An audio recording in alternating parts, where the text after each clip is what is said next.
Welcome to Luca and Miguel. Enjoy the video. In this video, I will show how to reset Nissan Rogue key fob step by step. Start by sitting in the driver's seat with all doors closed and the key fob present. Turn the ignition to the ACC position without starting. Begin by closing all doors and placing the key fob in the cabin.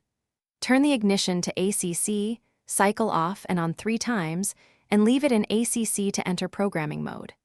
When the vehicle indicates programming, press and hold the lock or unlock button on the fob until the car responds. Repeat for any additional fobs, then return ignition to off and test each fob to ensure functions work as expected. If this walkthrough is helping, please subscribe and like the video to support future content. Quick recommendation. A book called The Simple Path to Wealth changed how many people think about money, and it pairs nicely with saving on key fob repairs. Check the description for the link and other deals, grab your copy if interested, and now let's get back to the video. If the fob does not program, first swap in a fresh CR 2032 battery and retry the steps.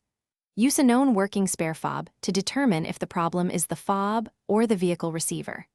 Check for nearby devices that could cause interference and move away from them. If you still cannot program the fob after multiple attempts, contact a dealer or locksmith who can use diagnostic tools to pair the fob directly to your Rogue. Thanks for watching and please subscribe. It's the best investment you'll ever make.